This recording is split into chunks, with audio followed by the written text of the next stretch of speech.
ఉన్నాయి, మిగతా అంతా కూడా కొన్ని పోయే అవకాశం ఉంది, కొన్ని తప్పుల తడకగా ఉన్నాయని చెప్పి ఎలక్షన్ కమిషన్ చెప్తా ఉన్న సమాచారం. అయితే 17 నాడు, ఆగస్టు 15 నాడు ముసాయిదా ప్రచురిస్తారని చెప్తున్నారు, ఓటర్ లిస్ట్ ప్రచురిస్తారని చెప్తున్నారు. ఆ రోజు తర్వాత ఏం చేయాలి అనే దాని మీద జిల్లాల వారీగా సమావేశాలు పెట్టుకోవాలనుకున్నాం, జిల్లాల వారీగా మా నాయకత్వంతో, అట్లాగే మా లీగల్ సెల్తో కూడా కూర్చున్నాము. న్యాయ నిపుణుల సలహాలు కూడా తీసుకుని ఎట్లా అర్హుల ఓట్లు పోకుండా ఎట్లా చూసుకోవాలి, ఏ ఒక్క అర్హుడి ఓటు కూడా పోకుండా ఎలా చూసుకోవాలి, ఎవరికైతే అన్యాయం జరిగే పరిస్థితి ఉందో వారికి న్యాయం ఎట్లా చేయాలి, వారి ఓట్లు పోకుండా ఎట్లా చూసుకోవాలనే దాని మీద కూడా మరి వాళ్ళ కొంతసేపు న్యాయ నిపుణులతో కూడా మాట్లాడుకున్నాం. మరి 13, 14 తారీఖుల్లో కొన్ని సమావేశాలు పెట్టుకోవాలనుకున్నాం. పెద్దలు కేసీఆర్ గారితో ఒకసారి మాట్లాడిన తర్వాత ఆ సమావేశాల యొక్క మరి సరళి కూడా వెల్లడిస్తాము. ఆ సమావేశాల్లో ఏమేమి చర్చించబోతా ఉన్నామో కూడా మళ్ళీ చెప్తాం. కానీ స్పష్టంగా మేము చెప్పేది ఏమంటే, కొంత అర్హుల ఓట్లు కూడా తొలగించినట్టుగా కనబడతా ఉంది. అర్హులకు అన్యాయం జరగకుండా తప్పకుండా న్యాయపరంగా ఏం చేయాలి, పార్టీ పరంగా ఏం చేయాలి, మా పార్టీ యంత్రాంగాన్ని ఎట్లా యాక్టివేట్ చేయాలి, ఇవన్నీ కూడా జిల్లాల వారీగా జరిగే సమావేశాల్లో నిర్ణయం తీసుకుంటాం. తప్పకుండా అర్హులకు న్యాయం జరిగేదాకా మా పార్టీ తరఫున పోరాటం.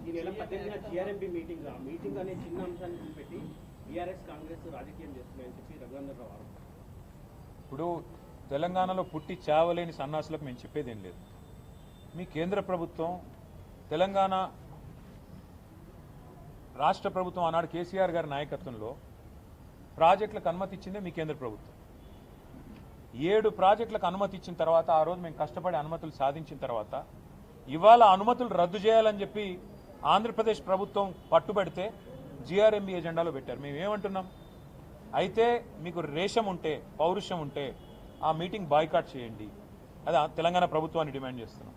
అసలు బీజేపీకి సిగ్గుంటే మీరిచ్చిన అనుమతులు మీరు రద్దు చేయాలని చెప్పి మీ పార్ట్నర్ ఎవరైతే అడుగుతున్నారో వారిని ప్రశ్నించండి, ఎందుకు రద్దు చేయాలి? అసలు కేంద్ర ప్రభుత్వమే అనుమతి ఇచ్చి మళ్ళీ కేంద్ర ప్రభుత్వం ఆధీనంలో ఉండే జీఆర్ఎంబీ రద్దు చేయాలని చెప్పి ఎజెండాలో పెడుతుంటే సిగ్గు లేకుండా మాట్లాడడానికి బీజేపీ వాళ్ళకి మరి ఏ రకంగా మనసు వస్తుందో, ఏ రకంగా నోరొస్తుందో నాకైతే అర్థం కావట్లేదు. నీళ్లు, నిధులు, నియామకాలు వీటి ఆధారంగా జరిగిన ఉద్యమమే తెలంగాణ ఉద్యమం.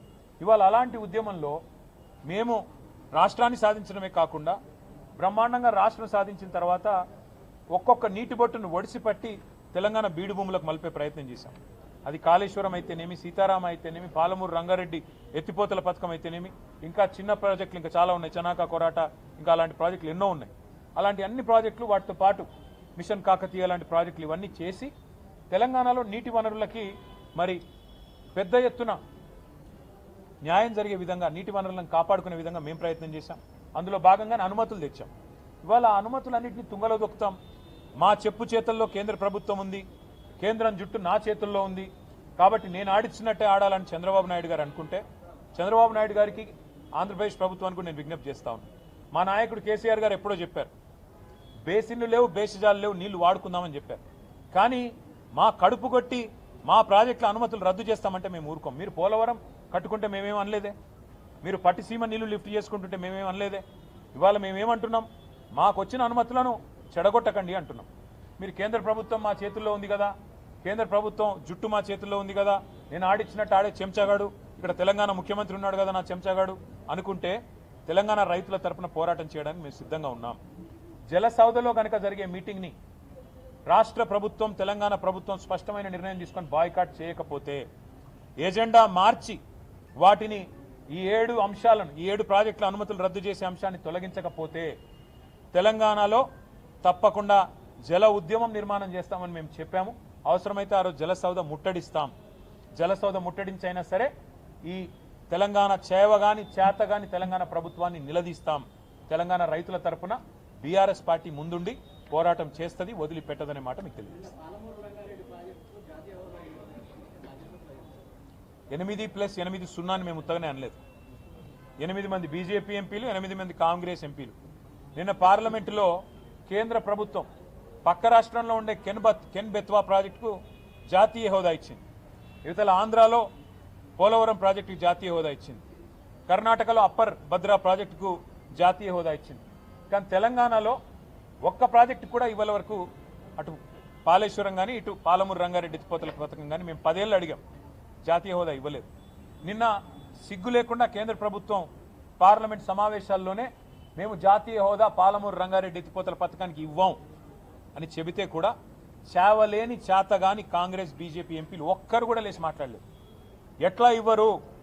మీరు మీ భారతీయ జనతా పార్టీయే కదా పాలమూరులో జరిగిన బహిరంగ సభలో హామీ ఇచ్చింది, జాతీయ హోదా ఇస్తామని చెప్పింది మీరే కదా అని నిలదీసే సత్తా కూడా ఇవాళ అక్కడ ఉన్న ఎంపీలకు లేదు. ఎందుకంటే అక్కడ గులాబీ కండువా కప్పుకున్న ఎంపీలు లేరు.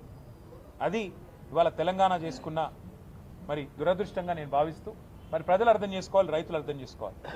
తెలంగాణ ప్రజల ప్రయోజనాల కోసం పోరాడేవాళ్ళు, పేగులు దిగేదాకా కొట్లాడేవాళ్ళు, రాజీ లేని పోరాటం చేసేవాళ్ళు ఒక్క బీఆర్ఎస్ పార్టీ వాళ్ళు మాత్రమే. కాంగ్రెస్ బీజేపీలకు ఓటేసి 8 మంది వాళ్ళని 8 మంది వీళ్ళని ఎంపీలుగా పంపి కత్తి వాళ్ళ చేతికి ఇచ్చి యుద్ధం మమ్మల్ని చేయమంటే ఎలా చేయాలి అర్థం చేసుకోమని కోరుతూ, భవిష్యత్తులోనైనా మరి తెలంగాణ కోసం రాజీ లేకుండా పోరాటం చేసే వాళ్ళని మాత్రమే ఎన్నుకోవాలని నా ప్రార్థన. Thank you. చేయాల్సిన పని చేయకుండా ఇవాళ ప్రజల దృష్టి మళ్లించడానికి పంపు లాంచ్ చేయవా స్వామి, పంపు లాంచ్ చేసి నీళ్ళు ఎత్తిపోయేవాయా అంటే కన్నెపల్లి మోటార్ లాంచ్ చేయడు. తర్వాత వర్షం పడింది, వర్షాలు పడ్డ తర్వాత ఇవాళ యాగాలు చేస్తున్నాడు.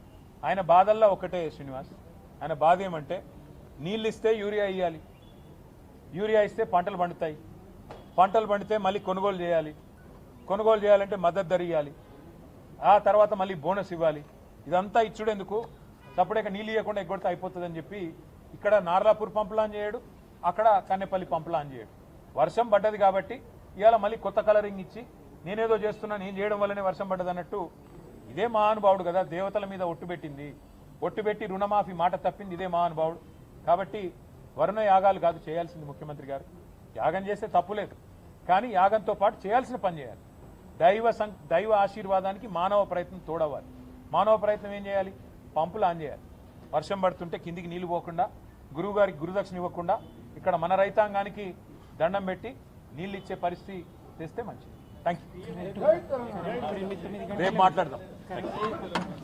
కేటాయించింది అని చెప్పి అక్కడ స్థానికంగా ఉండే బీజేపీ నాయకత్వం, స్థానికంగా ఉండే కొంతమంది ఎన్జిఓల ప్రతినిధులు అందరూ కూడా